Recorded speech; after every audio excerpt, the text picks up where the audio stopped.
ಅನಾರೋಗ್ಯದಿಂದ ಬೆಂಗಳೂರಿನ ಜಯನಗರದಲ್ಲಿರುವ ಪುತ್ರಿ ನಿವಾಸದಲ್ಲಿ ಮಂಗಳವಾರ ರಾತ್ರಿ ನಿಧನರಾದ ಹಿರಿಯ ಬಿಜೆಪಿ ನಾಯಕ, ಮಾಜಿ ಸಚಿವರಾದ ಬಿಸಿ ನಾಗೇಶ್ ಅವರ ಅಂತ್ಯಕ್ರಿಯೆ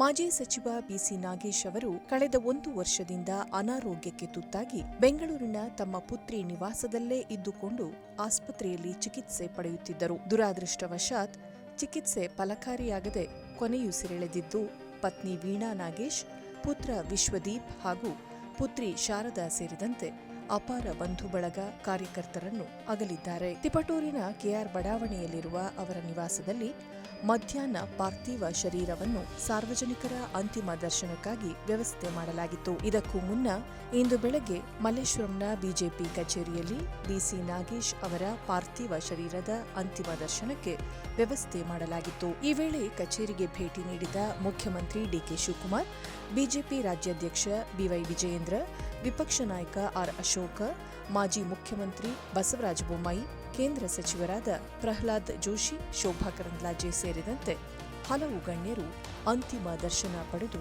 ಶ್ರದ್ಧಾಂಜಲಿ ಸಲ್ಲಿಸಿದರು. ಮುಖ್ಯಮಂತ್ರಿ ಡಿಕೆ ಶಿವಕುಮಾರ್ ಮಾತನಾಡಿ, ಬಿಸಿ ನಾಗೇಶ್ ಹಲವು ವರ್ಷಗಳಿಂದ ನನಗೆ ಪರಿಚಿತರು. ಶಿಕ್ಷಣ ಸಚಿವರಾಗಿ ಉತ್ತಮವಾಗಿ ಕಾರ್ಯನಿರ್ವಹಿಸಿದ್ದ ಒಬ್ಬ ಪ್ರಾಮಾಣಿಕ ವ್ಯಕ್ತಿಯಾಗಿದ್ದರು. ಶಿಕ್ಷಣ ಕ್ಷೇತ್ರದಲ್ಲಿ ಶಿಸ್ತನ್ನು ತರಲು ದೊಡ್ಡ ಪ್ರಯತ್ನ ಮಾಡಿದ್ದರು.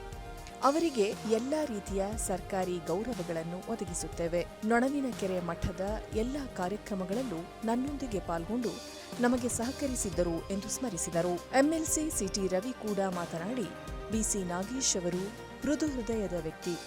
ರಾಜಕೀಯ ಮೀರಿ ಜನಪ್ರೀತಿ ಸಂಪಾದಿಸಿದ್ದರು. ಒಬ್ಬ ಆತ್ಮೀಯ ಸ್ನೇಹಿತನನ್ನು ಕಳೆದುಕೊಂಡಿದ್ದೇವೆ. ಶಾಸಕರಾಗುವ ಮುನ್ನವೇ ಎಬಿವಿಪಿಯಲ್ಲಿ ಸೇವೆ ಸಲ್ಲಿಸಿದ್ದ ನಾಗೇಶ್ ಕೊನೆಯವರೆಗೂ ಪಕ್ಷ ಹಾಗೂ ಜನಸೇವೆಯಲ್ಲಿ ತೊಡಗಿಸಿಕೊಂಡಿದ್ದರು ಎಂದು ಹೇಳಿದ್ದಾರೆ. ಮಾಜಿ ಮುಖ್ಯಮಂತ್ರಿ ಬಸವರಾಜ ಬೊಮ್ಮಾಯಿ ಮಾತನಾಡಿ, ನಾಗೇಶ್ ಸರಳ, ಸಜ್ಜನ, ಜೆಂಟಲ್ಮ್ಯಾನ್ ಇನ್ ಪಾಲಿಟಿಕ್ಸ್ ಎಂದು ಬಣ್ಣಿಸಿದ್ದಾರೆ. ತಿಪಟೂರು ಕ್ಷೇತ್ರದ ಅಭಿವೃದ್ಧಿಗೆ ನಾಗೇಶ್ ಸಾಕಷ್ಟು ಶ್ರಮಿಸಿದ್ದರು.